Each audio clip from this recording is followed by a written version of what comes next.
আমার একবার দাউদকান্দিতে এক মসজিদের ইমাম সাহেব, বিশ্বাস করেন কত আমনের মতো বয়সী হবে, বয়স্ক মানুষ, ইমাম সাহেব আমারে জড়ায় ধরা একদিন আমারে বলতেছেন যে হুজুর আমি আজকে 26 বছর এই মসজিদে ইমামতি করি, অল্প কয়টা বেতন পাই।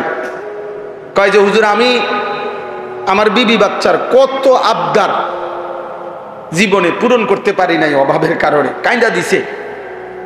কয় যে হুজুর আমার আল্লাহ আমারে, আমি 26 বছর এই মসজিদের খেদমত করি, একই মসজিদের, ছোট একটা মসজিদ। বলতেছে হুজুর আমার আল্লাহ আমারে, আমার তো দুনিয়ার কোনো স্বপ্ন, বাচ্চাদের আশা আকাঙ্ক্ষা কত কিছু পূরণ করতে পারি নাই অভাবের কারণে, আমার আল্লাহ আমারে আখিরাতে দিবনি। আমি কি বলতাম তো, আমি জড়াইয়া ধরে ওনারে অনেক কাঁদছি, কাইন্দা বললাম হুজুর আমি, বলেন কি, ইনশাআল্লাহ আল্লাহ আপনাকে এই পরিমাণ দেবে, সেদিন আপনি এবং আপনার পরিবার খুশিতে আনন্দে আত্মহারা হয়ে যাবে, আনন্দে আত্মহারা হয়ে যাবেন। আলেমে দ্বীন কখনো কারো উপার্জন মাসে 8,000 10,000 টাকা, আর ওই বেয়াদব সে নাকি নেতা। এই বেয়াদব পরিষ্কার বলতেছে, মুসলমান নারীদেরকে বলতেছে তোমরা মোল্লা মৌলবীর বাচ্চা পেটে নিবা না। এত বড় জানোয়ার মুসলমানের ঘরে জন্ম নিল কেন? এত বড় বেঈমান, কি পরিমাণ আশ্চর্য কথা, চিন্তা করে দেখে। নারীর মর্যাদা, নারীর অধিকার, উলামায়ে কেরাম এ ব্যাপারে কিচ্ছু বলে নাই, বলছে কোরআন সুন্নাহ বিরোধী নারীর অধিকারের নামে যে প্রস্তাবগুলো দেওয়া হয়েছে এগুলো প্রত্যাখ্যান করছে। কথা বলেন না কেন? ইসলাম বলছে বাবার মৃত্যুর পরে আপনার উত্তরাধিকার সম্পত্তি 2 বোন 1 ভাই, নাকি এটা আপনারা সবাই জানেন? এটা তো কোরআন শরীফের আয়াত। তো ওরা বলতেছে না, এটা সমান করতে হবে। এখন এই কথাটা যে কোরআন সুন্নাহ বিরোধী, এটা বলবার জন্য সামান্যতম আকল দেমাগ আছে, সে বুঝবে না কথা, এটা সেটা বুঝবে। আপনি যদি বলেন যে এরকম করলো কেন, তা আপনি গোটা ইসলাম সব বুঝেন, কথা বলেন না কেন? আল্লাহর সব বিধান আমরা বুঝি, তো আল্লাহর ফয়সালা আমরা মানি না? আপনি কবরের আযাব বুঝেন, আপনি হাসরের আযাব বুঝেন, তো তাইলে আল্লাহ তাআলার প্রত্যেক কথা সত্য, সঠিক, যৌক্তিক, ইনসাফ। নবীজি বলছে আয় আল্লাহ আদলুন ফিয়া কাদাউক, আপনি আমার ব্যাপারে যার ব্যাপারে যে ফয়সালা দিবেন এটাই ইনসাফ, এটাই সঠিক, এটাই আদল। আল্লাহ তাআলা বান্দার উপরে জুলুম করবে, আল্লাহ বান্দার ভালোটা বুঝবে না, আর এই নাফরমান কয়েকজন মহিলা বুঝবে, এটা সম্ভব? যাই হোক, আমার বলার উদ্দেশ্য হলো উলামায়ে কেরাম থেকে বিচ্ছিন্ন হবেন না। উলামায়ে কেরাম থেকে বিচ্ছিন্ন করার জন্য যারা যত কষ্টই করুক, ইনশাআল্লাহ এটা তো স্পষ্ট হয়েছে 15 বৎসর কত রকমের মিথ্যা অপবাদ দেওয়া হয়েছে, কত জেল জুলুম, কত নির্যাতন হয়েছে আলেমদের উপরে। আজকে সেই আলেমরাই এখনো সেই মসজিদ, মাদ্রাসা, আলেম, উলামা বাংলাদেশে আছে, কিন্তু ওই জুলুমবাজ আর বাংলাদেশে নাই। হাজারো লাখো যুবক, কিশোর, নারী, পুরুষ 30 বছরেও 40 বছরেও নাফরমান, তো এটা বুঝেও না যে এটা গুনাহ, সেটা ভাবেও না। আজকে 30 বছর টানা প্রতিদিন এক তালে সুদ খায়, এই হারাম করে তো জানেই না এটা গুনাহ। 30 বছর ধরে প্রতিদিন ব্যবসা করে, প্রতিদিন ওজনে কম দেয়, প্রত্যেক দিন মিছা কথা করে। এই বেঈমানে তো জানেই না, এই নাফরমান তো জানেই না এটা গুনাহ, সে তো এটা কি বুঝেই না, তার কলিজার ভিতরেই তো নাই। কোনদিন 1 বছর 2 বছর কোনদিনই ফজরের নামাজ পড়ে না এমন কিশোর, এমন যুবক কোনদিনই ফজরের নামাজ 365 দিনের একদিনও ফজরের নামাজ পড়ে না। তাহলে এই জানোয়ার তো জানি না আল্লাহ কি, আখেরাত কি, পরকাল কি, আবার বিচার কি, তা হাসর কি। তার হিসাব হলো জিন্দিগি মানে চুলের পেখম, জিন্দিগি মানে একটা সিবা ফ্যান, জীবন মানে একটা মোবাইল, জীবন মানে একটা মোটরসাইকেল, জীবন মানে কিছু বন্ধুদের আড্ডা, জীবন মানে একটা মাইয়ার লগে কথা বলা, জীবন মানে একটা মেয়ের পিছনে কুত্তার মতো হাঁটা, কোন নারীর জন্য কুকুরের মতো জীবন দিয়ে দেওয়া, যৌবন শেষ করে দেওয়া, চরিত্র নষ্ট করে দেওয়া, খালাস। আর কি, আর কি? তাহলে সে জীবন চিনল কি, বুঝলো কি? জীবন একটু পর পর চুল ফিরা, দেখবেন অনেক প্রতিবন্ধী, বাস্তব, তুমি পরীক্ষা করলেই দেখবা রিপোর্ট আসবে এ প্রতিবন্ধী। এই যে এরা এমনি এমনি একটু পর পর চুল ফিরায় না, এ প্রতিবন্ধী। কারণ তুমি নিজেই জানো এটা সামনে এলা, তো আবার এটা ফিরাও কার? এটা বারবার যেহেতু তোমার ডিস্টার্ব করে, তো এটা কাটো না কেন? একটা যুক্তি তো থাকবে যে আমি একটা জিনিস আমার বারবার ফেরেশান, বিরক্ত লাগতেছে, আমি এটা সরামু না। তাহলে সে নিজেই আসে, নিজেই ফিরায়, নিজেই ফিরায়, সারাদিন তার একটা হাত চুল ঠিক করে নিয়ে ব্যস্ত। এটা অসুস্থ না? এটা প্রতিবন্ধী না? তার সিরা মানসিক সমস্যা তার। পৃথিবীর কেউ বেটা, কম করে বলি বেটা, গোটা পৃথিবীর কেউ কোনোদিন, কোনো বেঈমানে কোনোদিন বলে নাই যে পুরুষের মাথার চুলের মধ্যে সৌন্দর্যের কিছু আছে আলাদা, বা এটা নিয়ে আলাদা সৌন্দর্যের কোনো পেরেশানি, এটা পৃথিবীতে নাই। কোনো পাগলও বলে নাই, কোনো বেঈমানে বলে না। তোমগরে কিছু বেঈমানে হয়তো ভুল বুঝাইছে। চুলের উপরে যদি কোনো যত্ন, সৌন্দর্যের কিছু হয়, তা নারীর সৌন্দর্য চুলের মধ্যে। পুরুষ চুল নিয়ে ব্যস্ত থাকবে, এটা এক ধরনের মেয়েলি স্বভাব ছাড়া, বেডিতে স্বভাব ছাড়া আর কিচ্ছু হইতে পারে। এটা এক ধরনের কাপুরুষ, যে লজ্জিত পুরুষ হওয়া নেই, যে শরম পাইতেছে যে আমি যে বেডই, এই জন্য আমি একটু লজ্জিত, অনুতপ্ত। আমি যদি মেয়ে হতাম আর মেয়েদের মতো সারাক্ষণ চুল নিয়ে ব্যস্ত থাকতাম, কত না ভালো হতো।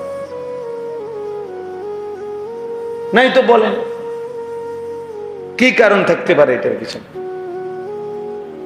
একটা ছেলেকে কেন, পুরুষকে কেন চুল নিয়ে এত ব্যস্ত বানাই দিল?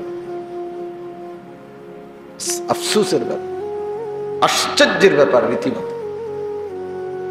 এই জন্য বললাম আলাইকুম আনফুসা। ইসলাহি মজলিসের মূল ফিকির এটা, নিজের সংশোধন, জিন্দিগির সংশোধন, জীবনকে সুন্দর করা। এটা খুব ভালো, খুব ভালো উদ্যোগ। এক মানুষের সবচেয়ে বড় কল্যাণ, মনে রাখবেন, মানব কল্যাণ দুই ধরনের হয়। এক হলো সেবামূলক কিছু কাজ করা। কারো বাড়িতে টিউবওয়েল বসাই দিছেন, কারো টিনের চাল দিয়ে দিছেন, কারো ঘর বাঁধা দিছেন, হ্যাঁ, মেয়েটার বিধবা, মেয়ে বিবাহের ব্যবস্থা করে দিছেন। মাশাআল্লাহ, ভালো কাজ এগুলো। বন্যা, ঝড়, ঘূর্ণিঝড়, জলোচ্ছ্বাসে সহযোগিতা করছেন, উত্তম কাজ, মানব সেবা।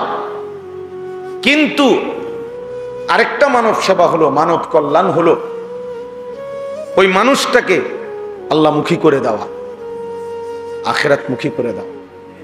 ওই মানুষটার জিন্দিগি চেঞ্জ করে, ইউটার্ন করে তাকে আল্লাহ, রসুল, আখিরাত, পরকালের দিকে ফিরাইয়া দেওয়া। আল্লাহর কসম, কোরআন বলে এটা হচ্ছে মানবতার সবচেয়ে বড় কল্যাণ। মানুষের সবচেয়ে বড় কল্যাণ হলো তাকে তার রব চিনায় দেওয়া, তাকে তার গন্তব্য চিনায় দেওয়া, তাকে তার মালিক চিনায় দেওয়া, তাকে আল্লাহর সাথে জুড়ে দেওয়া। তাকে নামাজের সাথে বেঁধে দেওয়া, তার ঈমানের দৌলত দান করা।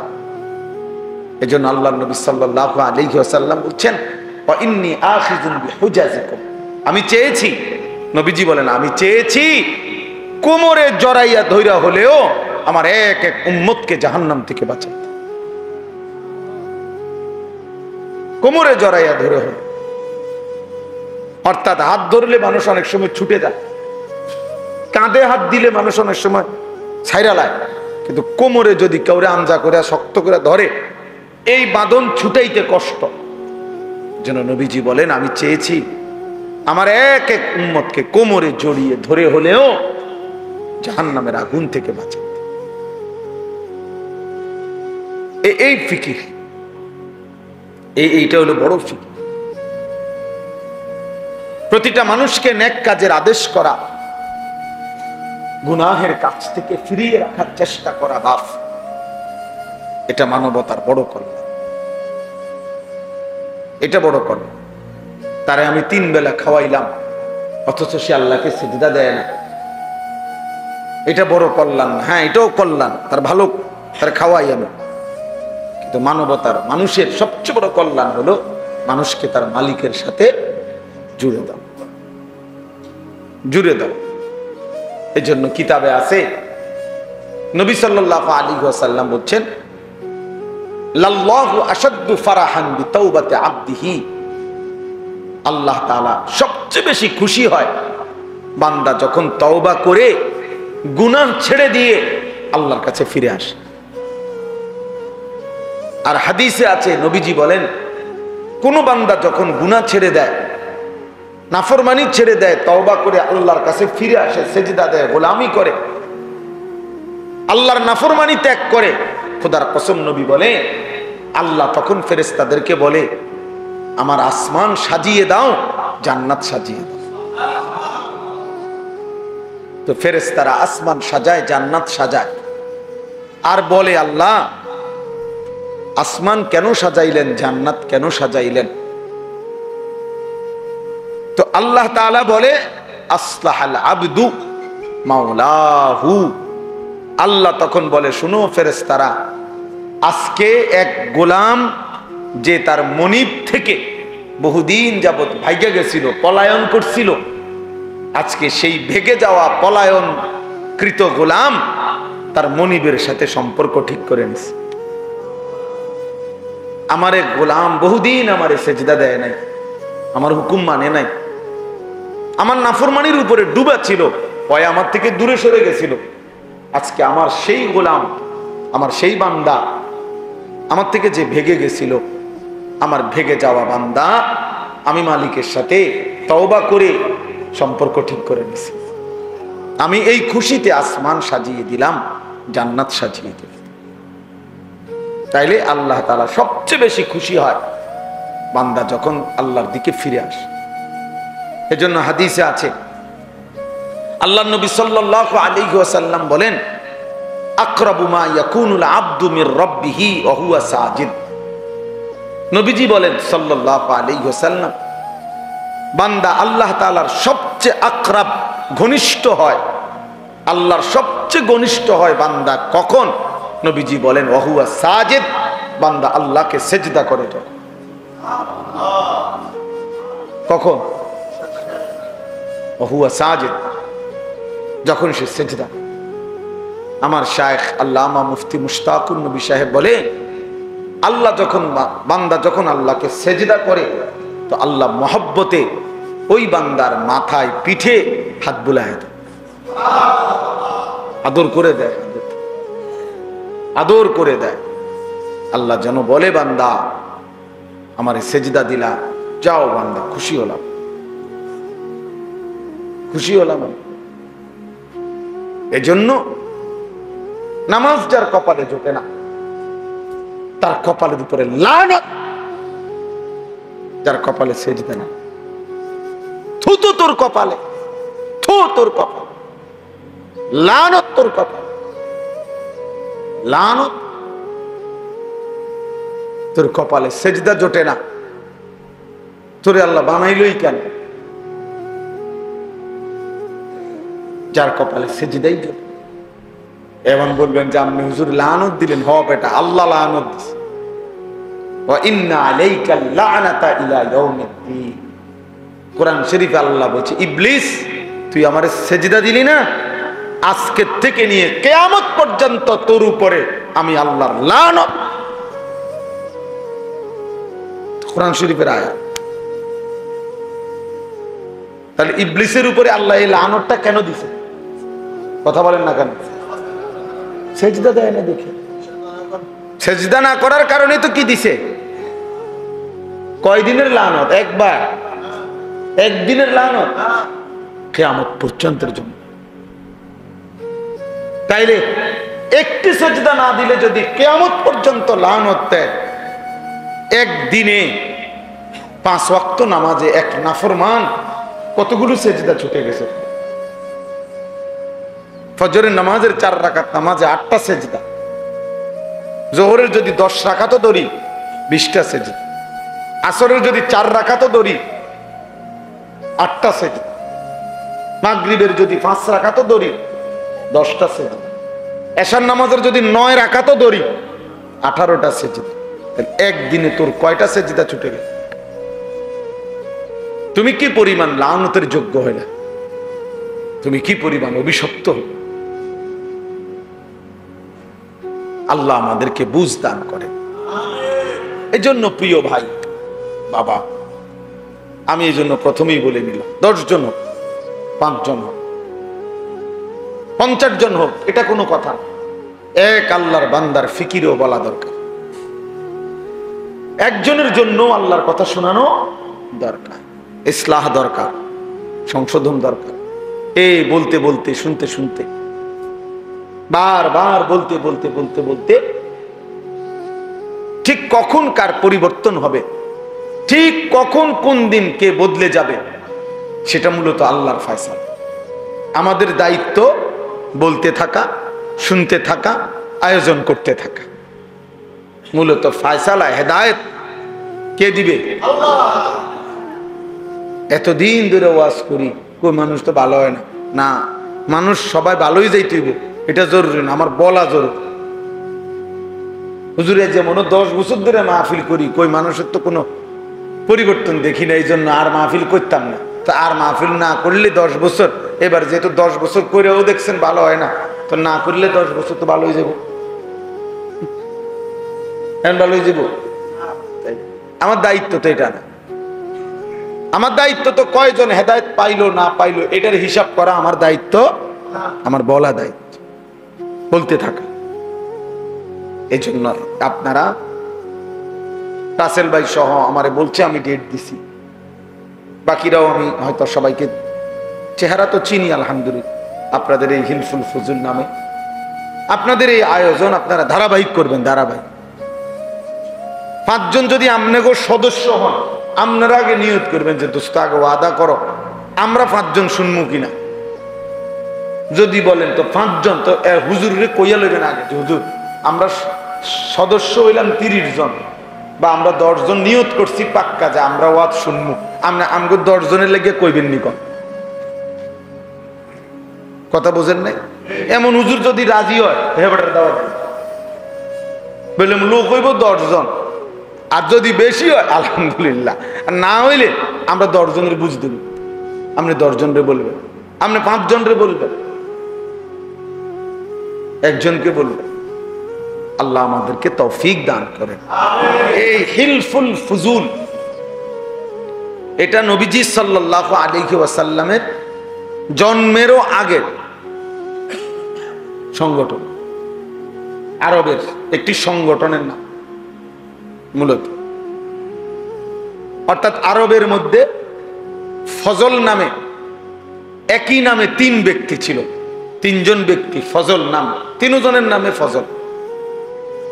এই 3 জন ব্যক্তি একই নামের, ওনারা একসাথে অঙ্গীকার করছিল। হিলফুন মানে হলো ওয়াদা, অঙ্গীকার, শপথ। আর এই ফুজুল মানে হলো ফজল নামের 3 জন, বুঝছেন? এটা কিন্তু অনেকখানি এই সংগঠনের নাম আছে, দেখেন না? এই জন্য বলতেছি আর কি, সবার ভালো হইবে।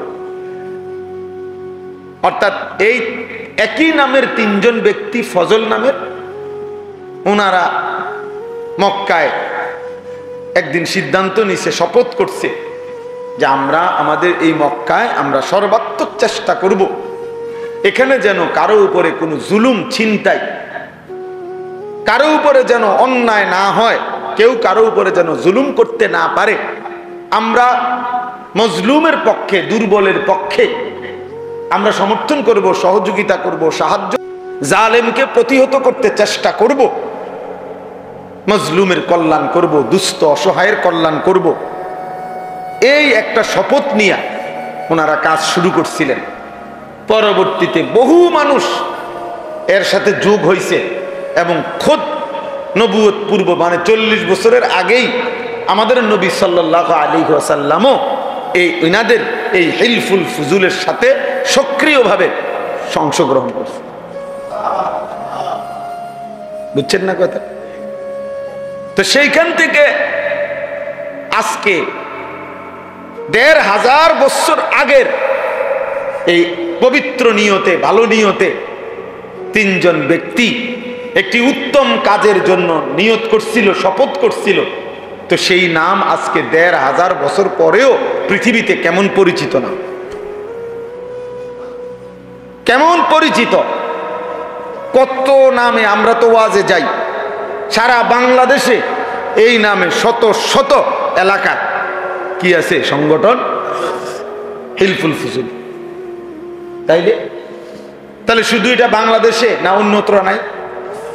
তাহলে এই জন্য বললাম মুখলেসানা খেদমত, মানে নিষ্ঠার সাথে আল্লাহর সন্তুষ্টির জন্য কোনো খেদমত যদি করা হয় তো যুগ যুগ ধরে এটা টিকে থাকে। আল্লাহ তাআলা আপনাদেরকেও তৌফিক দেন, কবুল করেন, আমিন। এইবার আমি একটা আয়াত পড়ছি, এই আয়াতের উপরে অল্প একটু কথা বললে আমার কথা শেষ ইনশাআল্লাহ। আমাদের প্রিয় ভাই হযরত মাওলানা মুফতি ইউসুফ বিন ইকবাল, এই মাওলানা বয়সে আমাদের অনেক কম, আলহামদুলিল্লাহ সে অনেক ভালো আলেম, অনেক ভালো আলেম। আমি ব্যক্তিগতভাবে তার বয়ান শুনি, তার কথা শুনি, তার প্রত্যেক কথায় 10 মিনিট 20 মিনিট আধা ঘন্টাও যদি কেউ শুনে তো ভালো যারা আলেম তারাও অনেক খোরাক পায়। এত সুন্দর কথা বলতে এবার এত দলিল ভিত্তিক, রেফারেন্স ভিত্তিক কথা বলে, অবাক। আলহামদুলিল্লাহ। এই আপনাদেরকে বলছে, আমি সেই তো শুনলাম যে কোন কোন আমল করলে হজ্জের সওয়াব পাওয়া যায়, উমরার সওয়াব পাওয়া যায়। তো দেখা যাবে হাজার হাজার পৃষ্ঠা খুঁজাও আমনে খুঁজা পাইতেন না, অসংখ্য হাদিসের কিতাব খুঁজাও আমনে এগুলোর একসাথ করতে পারতেন। কিন্তু আলহামদুলিল্লাহ ওলামায়ে কেরাম আপনাদের কাছে যুগ যুগ ধরে আলেমরা পুরা কোরআন, পুরা হাদিস, পুরা দ্বীনকে একসাথ করে গবেষণা করে যুগে যুগে উম্মতের সামনে, উম্মতের ওলামায়ে কেরামরা মানুষের জীবন চলার দিক নির্দেশনা, আখিরাতমুখী, কল্যাণমুখী দিক নির্দেশনা দিয়ে যাচ্ছে। এটা ওলামায়ে কেরামেরই একমাত্র খেদমত, যেটা এই পৃথিবীর আর কেউ করতে পারেও নাই, পারবেও না, কেউ পারবে। কোন জেনারেল শিক্ষিত ব্যক্তি পুরা কোরআন সামনে নিয়ে, নবীজির সমস্ত হাদিসকে সামনে নিয়ে পূর্বাপর সমস্ত কিছু বিশ্লেষণ করে উম্মতকে সঠিক দিক নির্দেশনা দেওয়া, এটা একমাত্র ওলামায়ে কেরামেরই বৈশিষ্ট্য। এটা ওলামায়ে কেরামেরই বৈশিষ্ট্য, বিশ্বাস করে। এজন্য ওলামায়ে কেরাম থেকে বিচ্ছিন্ন হওয়া, ওলামায়ে কেরাম থেকে বিচ্যুত হওয়া, ওই মানুষগুলো, ওই ব্যক্তিগুলো নিশ্চিত মনে রাখবেন ওরা সঠিক রাস্তা, গন্তব্য, মঞ্জিল পাবে না, মাঝখানে কোথাও না কোথাও হোঁচট খাইয়া পড়ে যাবে, পড়ে যাবে।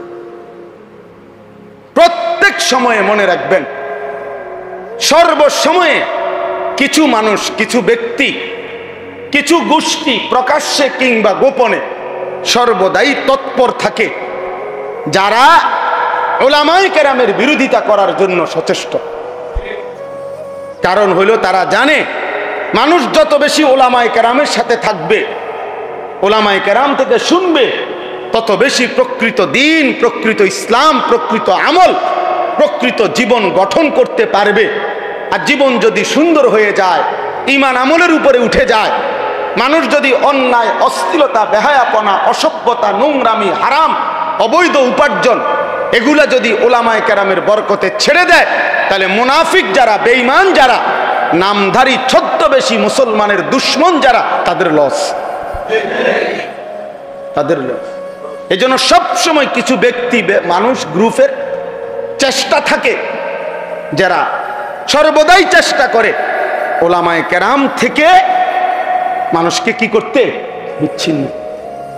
হ্যাঁ, আপনার নারী সংস্কার কমিশন, যেটা নিয়ে সারা বাংলাদেশ প্রতিবাদ করছে, বাংলাদেশের উলামায়ে কেরাম সহ ন্যূনতম ঈমান আছে, আমল আছে এমন বিবেকবান মুসলমান নারী পুরুষ প্রত্যেকেই বলছে যে কোরআন সুন্নাহ বিরোধী।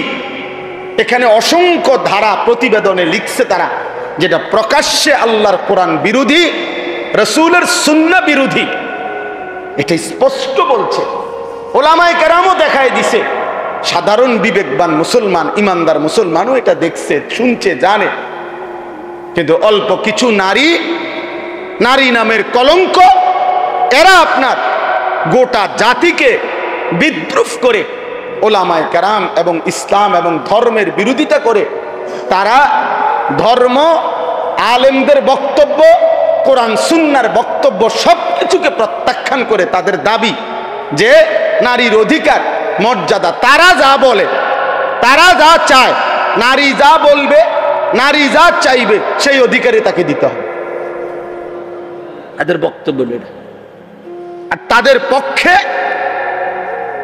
সমর্থন করে এমন কিছু নামধারী, মুখোশধারী মুসলমান আছে, নাউজুবিল্লাহ।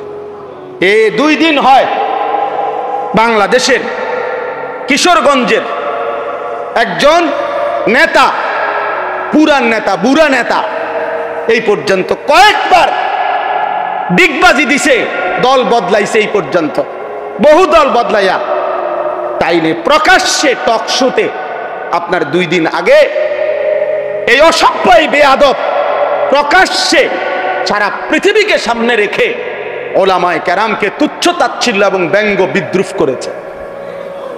আজীব হবে। সে বলছে আমরা 500 টাকার মৌলবী, আমরা 1000 টাকার নাকি মৌলবী, আমগরে 500 টাকা দিলে আমরা ওয়াজ বদলায় ফেলি, আমরা ফতুয়া বদলায় ফেলি। নারীদেরকে বলছে তোমরা এই মোল্লাদের সন্তান পেটে ধারণ করবা না। এত বড় জঘন্য বেয়াদব বাংলাদেশে আরেকটা কেমনে জন্ম নিয়া এই ফ্যাসিস্ট পরবর্তী 5ই আগস্ট যেই সময় জালেম পলায় গেল, এরপরে এই জালেম কেমনে থাকলো, এটা আশ্চর্য লাগতেছে। এত বড় জঘন্য বেয়াদব, এত বড় ভয়ানক বেয়াদব। বয়স্ক মানুষ, বয়স 60 বছরের কম হবে না, সে একেবারে, সে বলতেছে মোল্লাদের, ইসলামের মধ্যে কোনো মোল্লাতন্ত্র নাই, ইসলাম এক জিনিস, মোল্লাতন্ত্র আরেক জিনিস। মানে আমরা মোল্লারা হইলাম এক জিনিস, ইসলাম আরেক জিনিস। তুই কি কইলি পাগল, কি কইলি তুই? হ্যাঁ, কি বললা? এটা কথা হইল? এই জন্য উলামায়ে কেরাম এটার তীব্র প্রতিবাদ করেছে।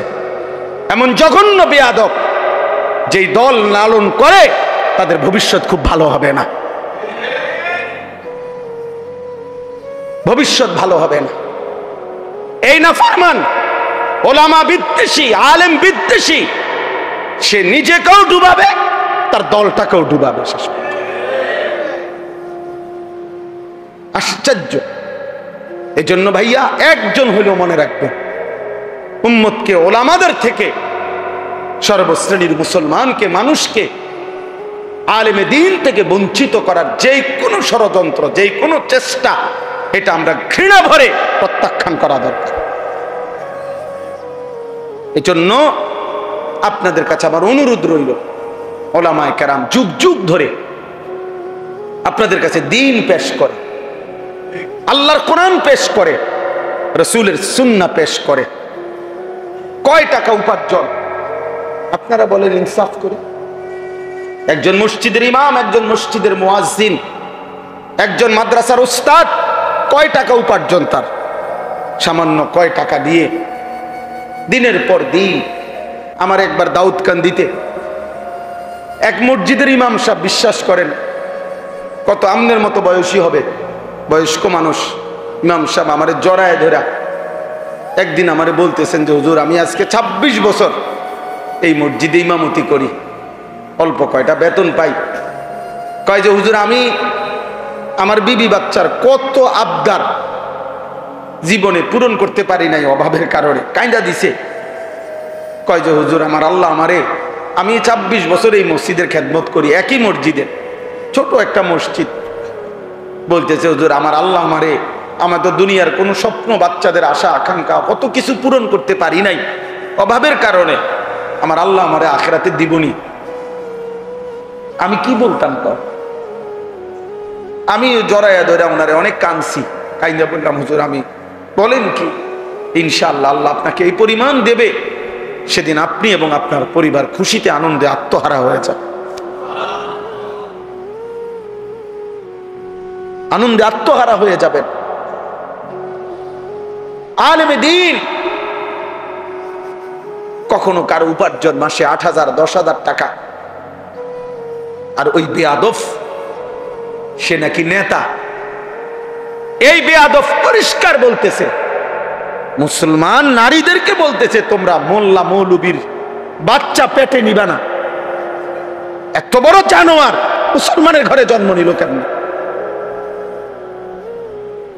এত বড় বেঈমান, কি পরিমাণ আশ্চর্য কথা, চিন্তা করে দেখে। নারীর মর্যাদা, নারীর অধিকার, উলামায়ে কেরাম এ ব্যাপারে কিচ্ছু বলে নাই, বলছে কোরআন সুন্নাহ বিরোধী। নারীর অধিকারের নামে যে প্রস্তাবগুলো দেওয়া হয়েছে এগুলো প্রত্যাখ্যান করছে। কথা বলেন না কেন? ইসলাম বলছে বাবার মৃত্যুর পরে আপনার উত্তরাধিকার সম্পত্তি 2 বোন 1 ভাই, নাকি এটা আপনারা সবাই জানেন? এটা তো কোরআন শরীফের আয়াত। তো ওরা বলতেছে না, এটা সমান করতে হবে। এখন এই কথাটা যে কোরআন সুন্নাহ বিরোধী, এটা বলবার জন্য সামান্যতম আকল দেমাগ আছে, সে বুঝবে না কথাটা, সেটা বুঝবে। আপনি যদি বলেন যে এরকম করলো কেন, তা আপনি গোটা ইসলাম সব বুঝেন, কথা বলেন না কেন? আল্লাহর সব বিধান আমরা বুঝি, তো আল্লাহর ফয়সালা আমরা মানি না? আপনি কবরের আযাব বুঝেন, আপনি হাসরের আযাব বুঝেন, তো তাইলে আল্লাহ তাআলার প্রত্যেক কথা সত্য, সঠিক, যৌক্তিক, ইনসাফ। নবীজি বলছে আয় আল্লাহ আদলুন ফিয়া কাদাউক, আপনি আমার ব্যাপারে, যার ব্যাপারে যে ফয়সালা দিবেন এটাই ইনসাফ, এটাই সঠিক, এটাই আদল। আল্লাহ তাআলা বান্দার উপরে জুলুম করবে, আল্লাহ বান্দার ভালোটা বুঝবে না, আর এই নাফরমান কয়েকজন মহিলা বুঝবে, এটা সম্ভব? যাই হোক, আমার বলার উদ্দেশ্য হলো উলামায়ে কেরাম থেকে বিচ্ছিন্ন হবেন না। উলামায়ে কেরাম থেকে বিচ্ছিন্ন করার জন্য যারা যত কষ্টই করুক, ইনশাআল্লাহ এটা তো স্পষ্ট হয়েছে 15 বৎসর কত রকমের মিথ্যা অপবাদ দেওয়া হয়েছে, কত জেল জুলুম, কত নির্যাতন হয়েছে আলেমদের উপরে।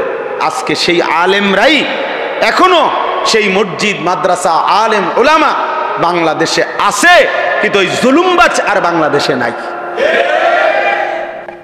অতএব এই নতুন করে এই জঘন্য বেয়াদব যে আলেমদেরকে উপেক্ষা করলো, তুচ্ছ-তাচ্ছিল্য করলো, কিশোরগঞ্জের এই বেয়াদব ইনশাআল্লাহ বাংলাদেশে থাকতে পারবে না। দেখেন ইনশাআল্লাহ আল্লাহই বেইজ্জতি করবে, আসমান ওয়ালাই বেইজ্জতি করবে ইনশাআল্লাহ।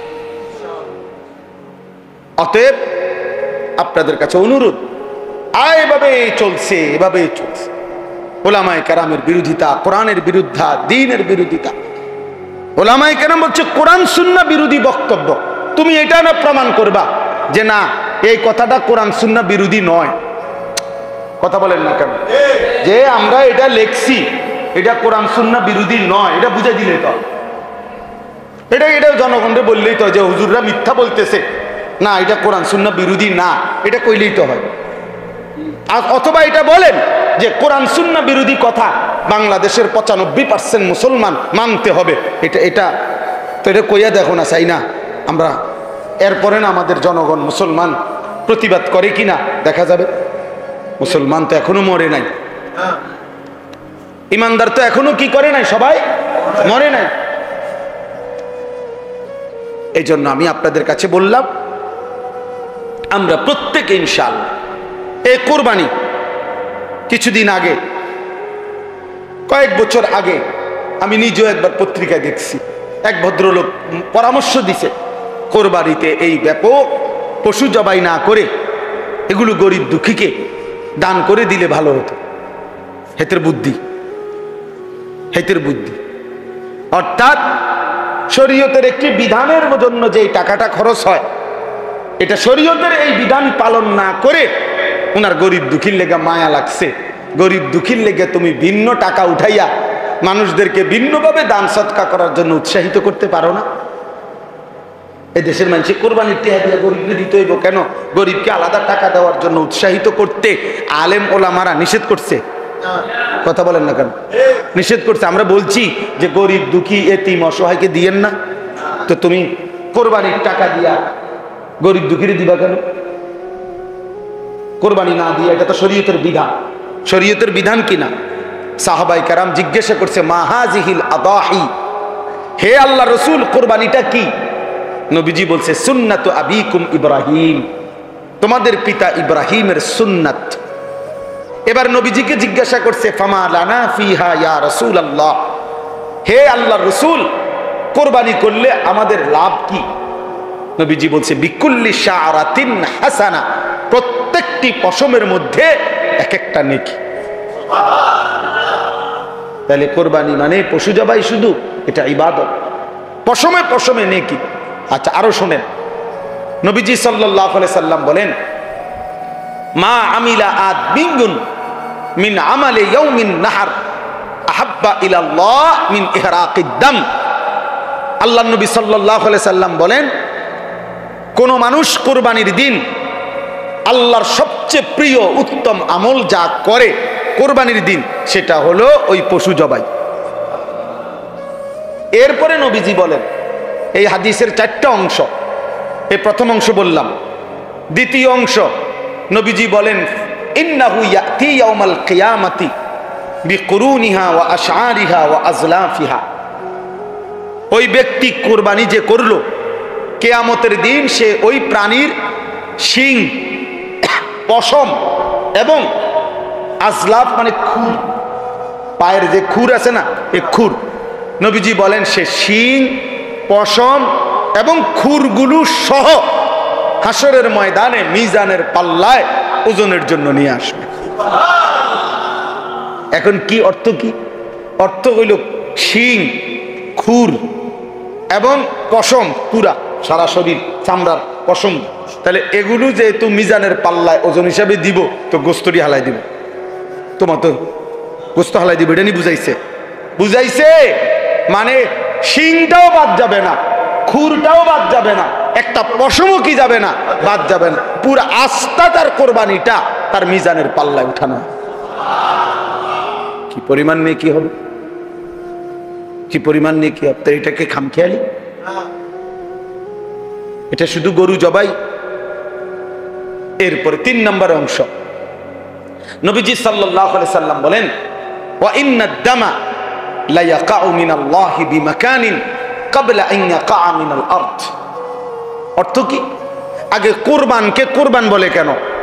মানে এই যে পশু জবাই করার এই উৎসবটাকে, ইবাদতটাকে কি বলে? কোরবানিই বলে।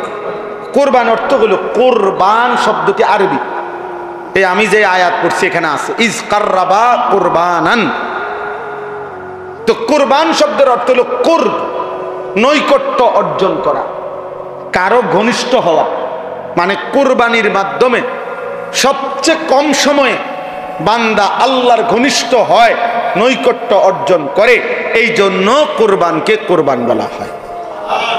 এখন সবচেয়ে কম সময়ে মানে কি, এটা আপনি ব্যাখ্যা দিলে বুঝবেন। ওই হাদিসের অর্থের জন্য বলতেছি। আপনি এমনি আগে বাংলায় বুঝেন, তাইলে হাদিসের তর্জমা বুঝতে সুবিধা হবে। মনে করেন একটা গরু, ছাগল, ভেড়া, বকরি, দুম্বা, মহিষ, এটারে মাটিতে শোয়াইল জবাইয়ের জন্য। কেমন? এখন আপনি বলেন এই গলা আর মাটি, মানে যে গলাটা যে শোয়াইলো জবাই করার জন্য, গলাতে তো কি লাগাবে? ছুরি দিবে। এখন গলার থেকে মাটি ব্যবধান করব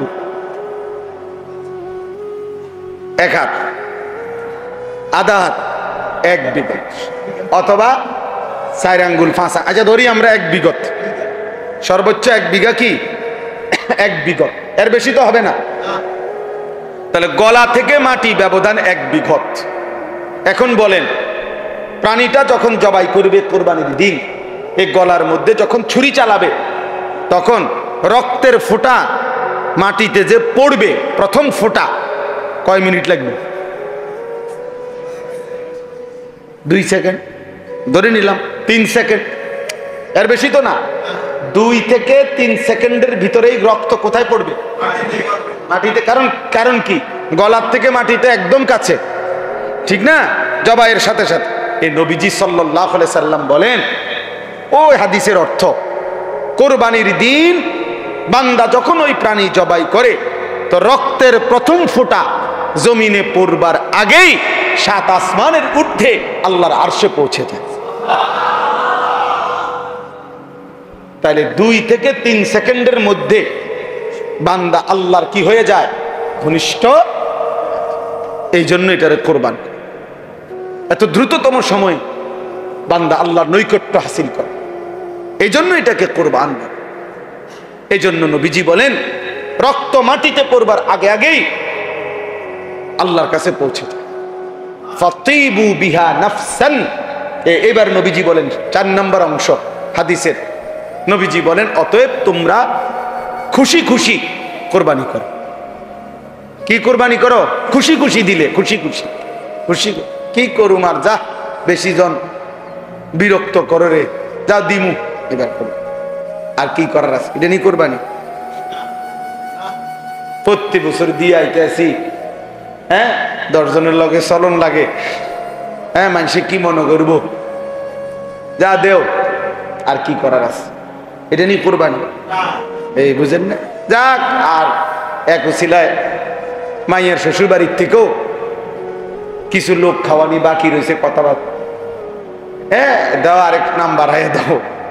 এই উসিলায় মানুষ 200 খাওয়াই দিলাম, 100 খাওয়াই দিলাম। এটা নিয়ে কোরবানি? এটা ইবাদত। এটা কি? আল্লাহর নবী এই জন্য বলছে খুশি খুশি কোরবানি করো। এটারে পেরেশানি মনে করো না, বিরক্ত মনে করো না, এটারে ঝামেলা মনে করো না, খুশি খুশি কোরবানি করো, খুশি খুশি কোরবানি করো। অতএব এবার আমার কথার সমাপ্তি। এই আয়াতের মধ্যে আল্লাহ তাআলা বললেন, ওয়াতলু আলাইহিম নাবা আবনাই আদম বিল হক। হে নবী, আপনি আদমের 2 সন্তানের কাছে, আদমের 2 ছেলে হাবিল কাবিল, তাদের ঘটনাটা আমার বান্দাদের কাছে স্পষ্ট করে বলেন। ইজ কাররাবা কুরবানান, যখন তারা 2 ছেলে 2 জন কোরবানি করলো, ফাতুকবিলা মিন আহাদিহিমা ওয়ালাম ইউতাকাব্বাল মিনাল আখার, একজনের কোরবানি কবুল হলো, আরেকজনের কোরবানি কবুল হলো না। ক্বালা লা আকতুলান্নাকা, ওই যে ভাইয়ের কোরবানি কবুল হয় নাই কাবিল, সে তার ভাই হাবিলকে বলল, আমি তোকে মেরেই ফেলবো, হত্যা করব, আমি নারী চাই, আমি ওই মেয়েকেই বিবাহ করব, প্রয়োজনে তোকে মেরে ফেলবো, আমার কোরবানি কবুল না হোক, আমি এত কিছু বুঝি না।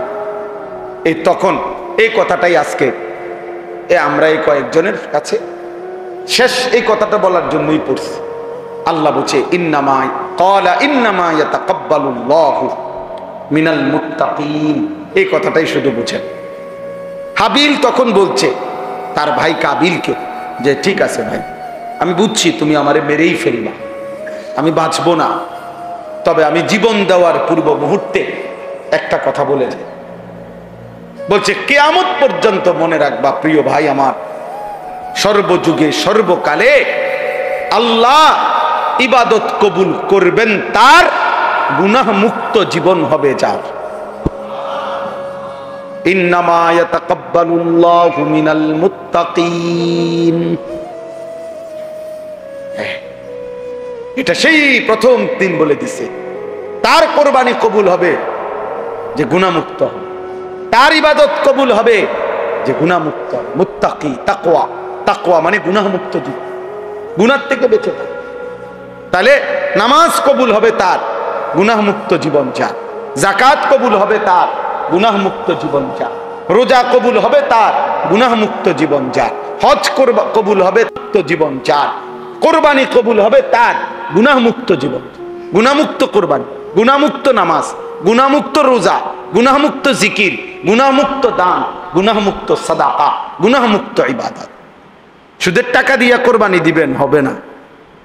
ঘুষের টাকা দিয়া কোরবানি দিবেন, হবে না। কিস্তির টাকা দিয়া কোরবানি দিবেন, হবে না। লোনের টাকা দিয়া কোরবানি দিবেন, হবে না। 2 নম্বরই পয়সা কামাইয়া, ওজনে কম দিয়া, মিথ্যা বলিয়া, মাল হইল 6 নম্বর, কইয়া লাইছেন 1 নম্বর। হ্যাঁ, বুঝেন নাই কথা? যত রকমের 900 ধোঁকা প্রতারণা করে উপার্জিত যে সম্পদ, এটা তো হারাম। ওই হারাম সম্পদ দিয়া, অবৈধ রোজগার দিয়ে কোরবানি দিবেন, গোশত খাওয়া হবে, কোরবানি হবে না। কোরবানি হবে না, সিদ্ধ হবে, আরশে যাবে না। ফেসবুকে আসবে, ইউটিউবে আসবে, মাগার আরশে আজিমে যাবে না। আরশে আজিমে যাবে। ইন্নামা ইয়াতাকাব্বালুল্লাহু মিনাল মুত্তাকিন। তাকওয়া জরুরি, তাকওয়া জরুরি। গুনাহমুক্ত জীবন, গুনাহ থেকে বেঁচে থাকা, হারাম থেকে বেঁচে থাকা, আল্লাহর নাফরমানি থেকে বেঁচে থাকা। অতএব আপনাদের কাছে প্রথম যে কথাটা বললাম, এই সবগুলো কথা এবার একসাথ করেন। 1 নম্বর কথা বলছি, নিজের ব্যক্তির সংশোধন, আখলাকের সংশোধন, ইসলাহ, এটা জরুরি। এটা কি ভাই? জীবন সুন্দর করা জরুরি। জীবন সুন্দরের জন্য মেহনত করা জরুরি।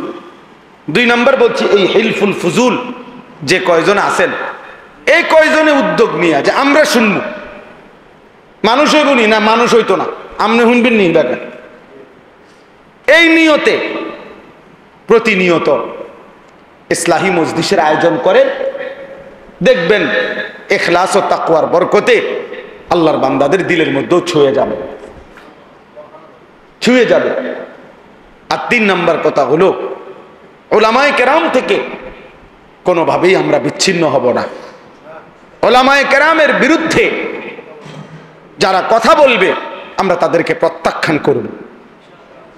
4 নম্বর কথা হলো, কোরবানি সহ নামাজ, রোজা, কোরবানি, হজ, সমস্ত ইবাদত, দান, সাদাকা, জিকির, তেলাওয়াত, সমস্ত ইবাদতের ক্ষেত্রে গুনাহমুক্ত থাকা, গুনাহ থেকে বেঁচে থাকা, এটা বাধ্যতা।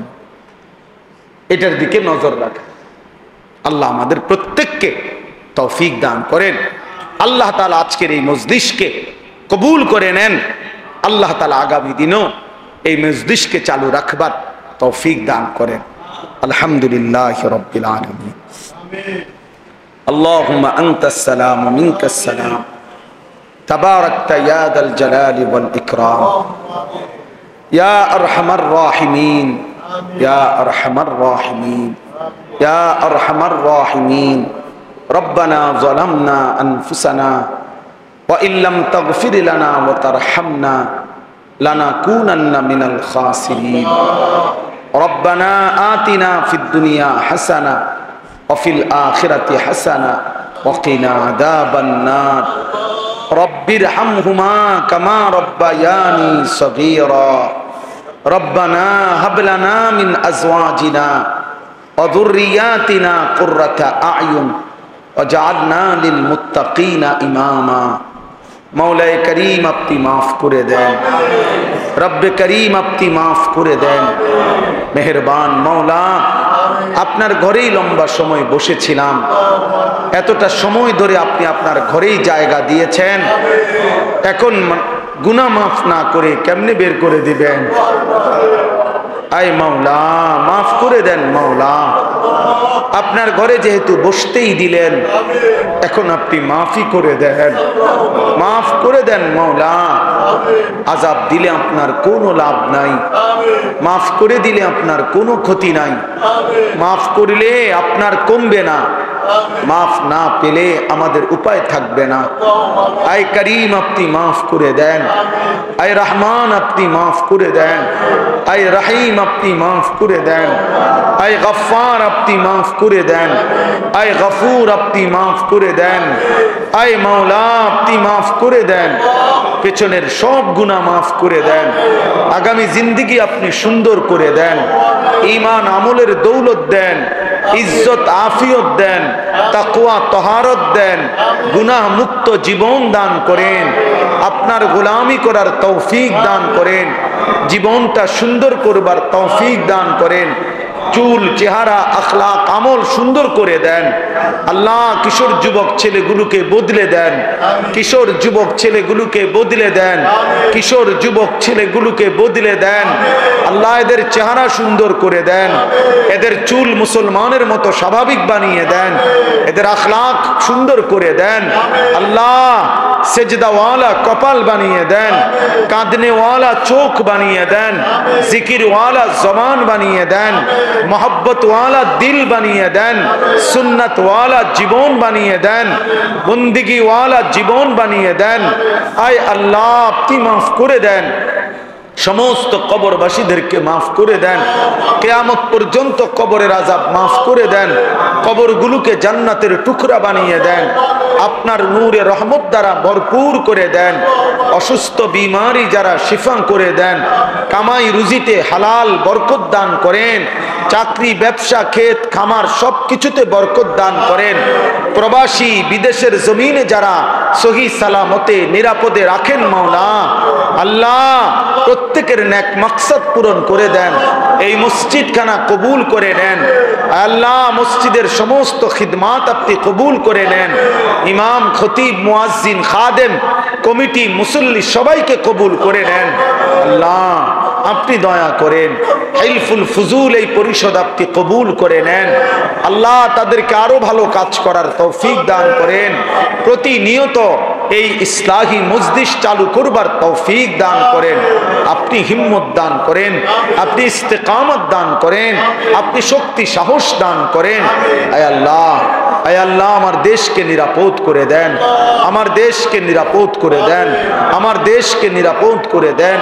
প্রতিটা মানুষের জান মাল ইজ্জত আব্রু আপনি হেফাজত করেন, মা বোনদেরকে পর্দা পুশিদা দান করেন, আবেদা সালেহা মা ফাতেমা রাবেয়া বসরিয়ার মতো বানিয়ে দেন। আল্লাহ আপনার ঘরে যারা ছুটে ছুটে যাচ্ছে, আল্লাহ হাজী সাহেবানদেরকে আপনি কবুল করে নেন। আমরাও যেতে চাচ্ছি মাওলা, আপনি তৌফিক দিয়েন, আপনি তৌফিক দিয়েন, আপনি বঞ্চিত কইরেন না। আল্লাহ আমার এই বাবা ভাই সকলকে কাবার কালো গিলাফ দেখতে দিয়েন, মদিনার সবুজ গম্বুজ দেখতে দিয়েন। আল্লাহ আল্লাহ আপনার ঘর না দেখিয়ে কবরে নিয়েন না মাওলা, মদিনার বন্ধুর রওজা না দেখাইয়া কবরে নিয়েন না মাওলা। আয় আল্লাহ সারা পৃথিবীর মজলুম মুসলমানকে বিজয় দান করেন, গাজা ফিলিস্তিনের মুসলমানকে বিজয় দেন, পাকিস্তানের মতো একটা বিজয় ফিলিস্তিনকেও দেন মাওলা। আয় আল্লাহ মোদিকে আপনি বেইজ্জতি করেছেন, নেতানিয়াহুকে আপনি ধ্বংস করে দেন, আপনি ধ্বংস করে দেন, আপনি ধ্বংস করে দেন। আয় আল্লাহ এদেশে ইসলামকে কায়েম করে দেন, উলামাদের ইজ্জতকে কায়েম করে দেন, উলামায়ে কেরামের বিরুদ্ধাচরণ যারা করেছে আপনি তাদেরকে বেইজ্জতি করে দেন, আপনি তাদেরকে বেইজ্জতি করে দেন।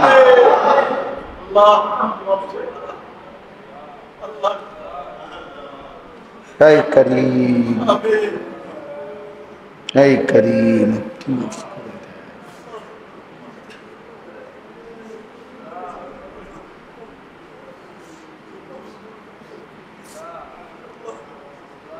আল্লাহ আপনি দেন মাওলা, ফিলিস্তিনের বিজয় দেন, গাজার বিজয় দেন, কাশ্মীরের বিজয় দেন, আরাকানের বিজয় দেন, মুসলিমের বিজয় দেন। আল্লাহ রব্বির হামহুমা কামা রব্বায়ানি সগীরা। সুবহানা রাব্বিকা রাব্বিল ইজ্জাতি আম্মা ইয়াসিফুন ওয়া সালামুন আলাল মুরসালিন ওয়ালহামদুলিল্লাহি রাব্বিল আলামিন। আমার 28 তারিখ হজ্জের ফ্লাইট, দোয়া করবেন আল্লাহ যেন আমার শোরগোল হুলস্থুল কম হয়। ব্যাপক বড়সড় আয়োজন হয় না, এটাই মনে করেন ইসলাহি মজলিসের একটা বৈশিষ্ট্য। মূলত ইসলাহি মজলিসের মূল ফিকির হলো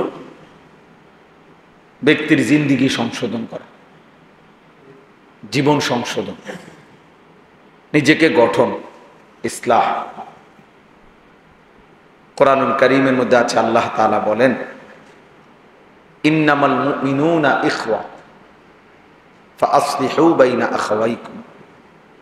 নিশ্চয়ই মুমিনগণ পরস্পর ভাই ভাই, অতএব তোমরা তোমাদের পরস্পর ভাই ভাই প্রত্যেকে একে অপরকে সংশোধন করে দাও। কোরআনুল কারীমের মধ্যে আছে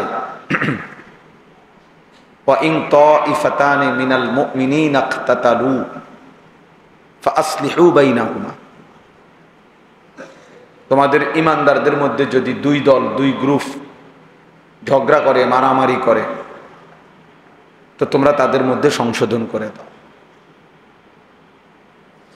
কোরআনুল কারীমের মধ্যে আছে আল্লাহ তাআলা বলছেন, ফাত্তাকুল্লাহা ওয়া আসলিহু যাতা বাইনিকুম। তোমরা আল্লাহকে ভয় করো এবং নিজেদের মধ্যে সংশোধন করে দাও। এরকম অনেক শব্দ কোরআনুল কারীমের মধ্যে আছে, ইন উরিদু ইল্লাল ইসলাহা মাস্তাতাতু। নবীগণ মানুষকে আল্লাহর দিকে ডেকে তো এ কথা বলতেন যে, হে আমার জাতি, এই যে দিবানিশি তোমাদেরকে ডাকতেছি, এর উদ্দেশ্য তোমাদের সংশোধন, আর কিছুই না, তোমাদের জীবন গঠন। তাহলে ইসলাহ সংশোধন, পরিবর্তন, জিন্দিগি আল্লাহ এবং রসুলের রঙে গঠন, আখিরাতের আলোকে জীবন সাজানো,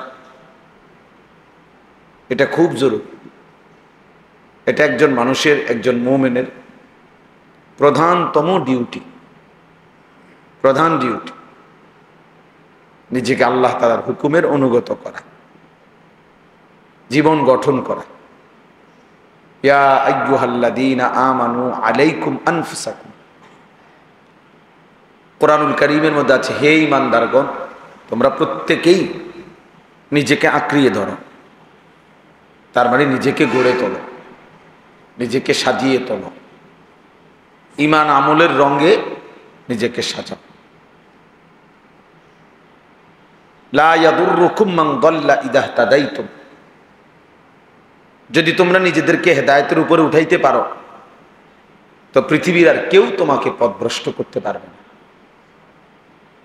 আমি যদি বিশ্বাস করি ঈমান আমল আমার জিন্দেগি, আমার দিলের মধ্যে যদি আখিরাত বসে, কবরের ভয় বসে, গোটা পৃথিবী ল্যাংটা হোক,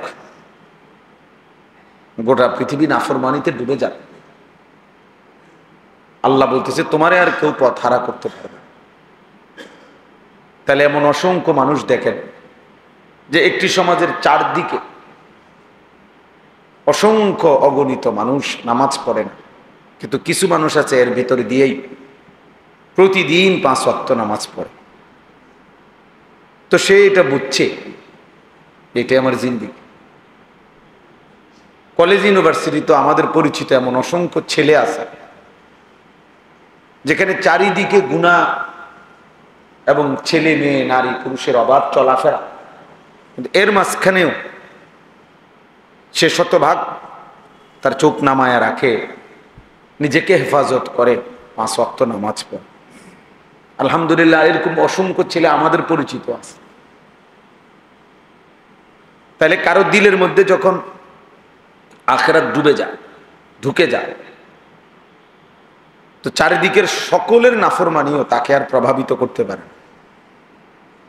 এমন অসংখ্য মানুষ আছে যাদের চারিদিকের সব ঘরে টেলিভিশন চলে, কিন্তু 40 বছর, 30 বছর, 50 বছরে তার ঘরে তার বিবি বাচ্চা এবং সে, তারা কোনোদিন টেলিভিশন দেখে না, এমন নাই? আলহামদুলিল্লাহ। এই জন্য আল্লাহ তাআলা বলছে,